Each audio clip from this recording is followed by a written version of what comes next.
जब पहले सुली app deals का मामला आया था, उसके बाद जब शिकायतें हुई थी और जब ये सुर्खियों में आया, उसके बाद उम्मीद थी कि कार्रवाई होगी, पर जिस तरह की कार्रवाई हुई उससे ये रुक नहीं सका, क्योंकि ये दूसरी बार इस तरह की चीज फिर सामने आई। और मैं ये नहीं कह रही हूं कि ये सिर्फ मुस्लिम औरतों के साथ, अभी जो मामला आया है वो सिर्फ मुस्लिम औरतों के साथ हुआ है, क्योंकि कई लोग ये बात उठा रहे हैं कि औरतों को इन जनरल ऑनलाइन काफी टारगेट किया जाता है, और मैं मानती हूं कि ये बहुत सारी जगह अलग अलग तरीके से हो रहा है। अभी ये जो दोनों मामले हैं इसमें मुस्लिम औरतें जो हैं वो टारगेट की गई हैं। तो ये जो होपलेसनेस की फीलिंग है और अभी जिस तरह की कार्रवाई हुई है, इस पर आपके क्या कमेंट्स हैं? जिस तरह की गिरफ्तारियां हुई हैं, आपको लग रहा है कि इस दफा जो कार्रवाई है वो काफी है, और शायद एक खौफ इससे पैदा होगा कि आगे ऐसी कार्रवाई करने में लोग झिझके?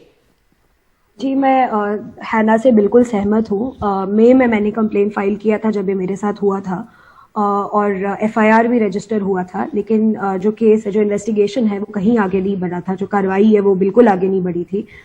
मुझे ऐसा लगता है कि अगर मई में कार्रवाई होती और कोई स्ट्रिक्ट एक्शन होता तो ये फिर से नहीं होता, और फिर से औरतों को इस ट्रॉमे के साथ गुजरना नहीं पड़ता। इस बार बहुत आउटरीच के बाद, बहुत आवाज उठाने के बाद एक एक्शन हुआ है। कुछ गिरफ्तारियां हुई हैं, कुछ लोग पकड़े गए हैं, इन्वेस्टिगेशन आगे बढ़ा है।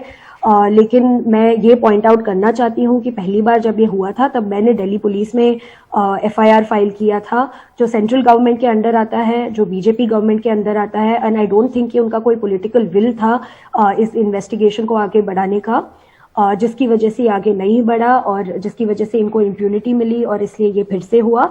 इस बार जब गिरफ्तारियां हुई, इन्वेस्टिगेशंस हुए, तो वो मुंबई पुलिस के तहत हुआ सबसे पहले, जो एक नॉन बीजेपी गवर्नमेंट है, क्योंकि वहां पे पॉलिटिकल विल था। जो डेप्यूटी होम मिनिस्टर और आईटी मिनिस्टर हैं सतेज पाटिल जी, उन्होंने भी बहुत स्ट्रांगली इस पे बात किया। प्रियंका चतुर्वेदी जी ने इस पे बहुत स्ट्रांगली बात किया।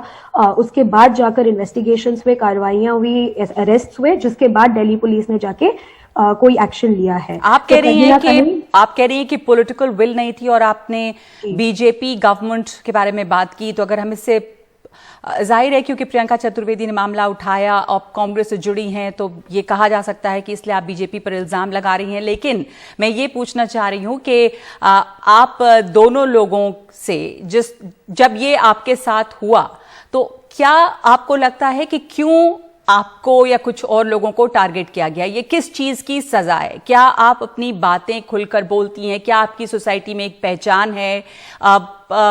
जो लोग, क्योंकि बहुत सारे ऐसे लोग हैं जो ऐसा नहीं कि कोई एक्टर हैं या कोई ऐसे पब्लिक फिगर हैं जिन्हें बहुत लोग जानते होंगे, पर किस तरह की लड़कियों को, किस तरह की महिलाओं को टारगेट किया गया? बहुत लोग कह रहे हैं कि वो वोकल हैं, वो अपनी आवाज जो है वो सामने रखती हैं। तो क्या आपको लगता है कि ये एक तरह से डराने की कोशिश रही या खामोश करने की कोशिश रही उन औरतों को जो अपनी बात कहती हैं? जी बिल्कुल। अगर आप देखें कि ये कॉमन थ्रेड है सब लड़कियों में जिनको टारगेट किया गया, सब वोकल मुस्लिम विमेन हैं, जो हक के लिए लड़ती हैं, या जो ह्यूमैनिटी के लिए बात करती हैं, या जो ओप्रेस्ड सेक्शंस ऑफ सोसाइटी हैं उनके हक के लिए बात करती हैं। काफ़ी बार काफ़ी सारे इनमें से लड़कियां ये भी हैं जिन्होंने गवर्नमेंट के खिलाफ आवाज़ उठाई है जब कुछ गलत होता है, या जब कोई पॉलिसीज आती हैं जो इनह्यूमन हो, या जो anti oppressed sections of society हो। तो बहुत वोकल लोग रहे हैं जिन्होंने पावर से, जिन्होंने बहुत strongly against those in positions of power के खिलाफ भी बात करने की हिम्मत रखी।